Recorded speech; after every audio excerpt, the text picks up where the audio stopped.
15টা সুন্নত মুখস্থ রাখতে হবে। 1 নাম্বার সুন্নত ফজরের সালাত জামাতে পড়তে হবে। 2 নামাজ মুনাফিকদের কাছে সবচেয়ে কঠিন, একটা হচ্ছে ফজরের নামাজ আর একটা এশার নামাজ। 2 নাম্বার সুন্নাহ হচ্ছে আসওয়াক, মেসওয়াক করা। মাতফারাতুন লিল ফাম মারদাতুন লিররাব, মেসওয়াক করলে দাঁত পরিষ্কার থাকে, আল্লাহ খুশি হয়ে যায়। বিশ্বনবী বলেছেন যদি আমার উম্মতের জন্য কষ্ট না হতো প্রত্যেক নামাজের আগে মেসওয়াক করা আমি ফরজ করে দিতাম। সুবহানাল্লাহ। মেসওয়াক ছিল বিশ্বনবীর জীবনের শেষ আমল। এই মেসওয়াক করে বিশ্বনবী শেষ নিঃশ্বাস ত্যাগ করেছেন। বিশ্বনবী বলতেন নি'মা সিওয়াকি আয-যাইতুন ফাইন্নাহু সিওয়াকি ওয়া সিওয়াকুল আমবিয়া মিন ক্বাবলি। জাইতুনের ডালের মেসওয়াক কতই না ভালো, কারণ এটা দিয়ে আমিও মেসওয়াক করি, আমার আগে সব নবীরাই জাইতুনের ডাল দিয়ে মেসওয়াক করেছে। সুবহানাল্লাহ। 3 নাম্বার হচ্ছে দুহুন, তেল মালিশ করবেন। বিশ্বনবী জাইতুনের তেল চুলে আর গায়ে দিতেন। বিশ্বনবী বলতেন ওয়াদাহিনু ফাইন্না ফিত তাদহিনে বারাকাত, তেল খাও, তেল দাও, তেল মালিশ করো, তেলের ভেতরে আল্লাহ বরকত ঢুকাইয়া দিছে। সুবহানাল্লাহ। 4 নম্বরে আত্তিব, জুমার দিনে সুগন্ধি লাগিয়ে যাওয়া সুন্নাত। বিশ্বনবী বলতেন এই দুনিয়ার 3টা জিনিস আমার কাছে সবচাইতে প্রিয়, হুব্বিবা ইলাইয়া মিন দুনিয়াকুম সালাস। 1 হচ্ছে আন-নিসা, নারীদেরকে আমি পছন্দ করি। 2 হচ্ছে আত্তিব, সুগন্ধি লাগাতে আমি পছন্দ করি। বিশ্বনবীরে কেউ সুগন্ধি হাদিয়া দিছে, বিশ্বনবী নেয় নাই, এরকম কোন ঘটনা ঘটে নাই। আল্লাহু আকবার। আবার বিশ্বনবী বলতেন আরবাউন মিন সুনানিল মুরসালিন, 4টা সুন্নাত সব নবীদের সুন্নাত। 1 নম্বরে আল হায়া মানে লজ্জা। আরেক বর্ণনা এসেছে আল খিতান মানে সুন্নাতে খাতনা, এটা সব নবীদের ছিল। আর সেওয়াক, সব নবীরা মেসওয়াক করেছেন। আত্তিব, সব নবীরা আতর লাগিয়েছেন। আর নিকাহ, সব নবীরা বিয়েও করেছেন। চিল্লায় পড়েন আল্লাহু আকবার। আল লিবাস আহসানা সিয়াব, সুন্দর জামা পরা। নট নেসেসারি যে নতুন জামা হতে হবে, পুরাতন জামাও ধুয়ে আয়রন করে পরলে একটা সৌন্দর্য আছে না নাই?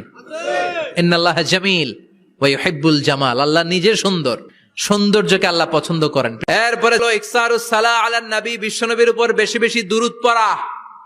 বিশ্বনবী বলতেন জুমার দিন শ্রেষ্ঠ দিন, এই দিন আমার উপর বেশি বেশি দুরূদ পড়ো। ফাইন্না সালাতাকুম মা'রুদাতুন আলাইয়া, কেননা তোমরা যে আমার উপর দুরূদ পড়ো, আমি মরে যাওয়ার পরে এই দুরূদগুলো কে পাঠিয়েছে তার নাম, তার বাবার নাম সহ ফেরেশতারা আমার কবরে দিয়ে আসে। সুবহানাল্লাহ।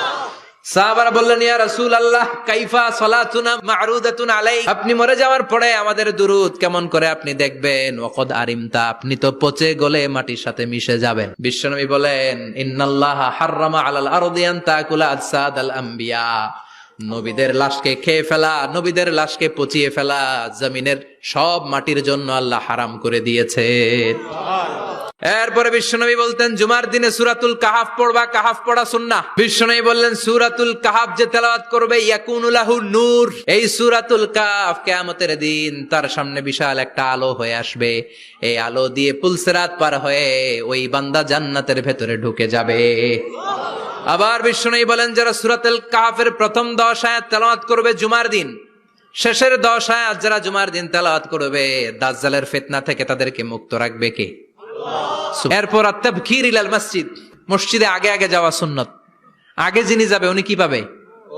তারপরে গরু, তারপরে বকরি, তারপরে মুরগি, মুরগির পরে ডিম না আন্ডা? আন্ডা। আল মাশিউ আলাল ইকদাম, বিশ্বনবী বললেন হেঁটে হেঁটে জুমার নামাজে যাওয়া সুন্নাহ। প্রতি কদমে কদমে আমলনামায় সওয়াব দিয়ে দিবে কে? এরপরে বিশ্বনবী বললেন আদামু তাখাত্তি রিকাবান নাস, মানুষের ঘাড় ডিঙ্গিয়ে সামনে না যাওয়া সুন্নাহ। অনেকে জুমার দিন আসে সবার শেষে বসতে চায় সামনে, এরকম ডাকাইত আছে না নাই? বিশ্বনবী জুমার খুতবা দিচ্ছেন, হঠাৎ এক সাহাবী সব সাহাবীর ঘাড় ডিঙ্গিয়ে ডিঙ্গিয়ে সামনে আসতেছে বুলেটের মতো। বিশ্বনবী বললেন থামো, এজেলেস বসো মিয়া, ফাকাদ আযাইতা ওয়া আনাইতা, আসছো দেরি করে আবার মুসল্লিদেরকেও কষ্ট দিচ্ছ। যেখানে জায়গা পাবেন ওইখানে বসবেন, মানুষের ঘাট ডিঙ্গিয়ে সামনের কাতারে যাওয়া এটা ঠিক না। এরপরে বিশ্বনবী বললেন দুখুলুল মসজিদে রাকাতাইন, জুমার নামাজের দিন মসজিদে ঢোকার পরে 2 রাকাত পড়া সুন্নাত। কয় রাকাত? 2 রাকাত। এরপরে বিশ্বনবী বললেন ইনসাত, চুপ থেকে খুতবা শুনবা। তাহলে জুমার নামাজে কথা বলা যাবে না, কেউ কথা বললে চুপ করো, এই কথাটাও বলতে বিশ্বনবী নিষেধ করেছেন। চিল্লায় বলেন ঠিক কিনা? এরপরে মজার একটা কথা বিশ্বনবী বলেছেন জুমার নামাজ পড়তে যেয়ে যদি কারো ঘুম আসে জায়গা চেঞ্জ করে বসো। পুরো মসজিদের ডানে বায়ে রহমতে ঠাসা, খালি ঘুম আর ঘুম, আছে না নাই? ঘুম আসলে কি করবেন?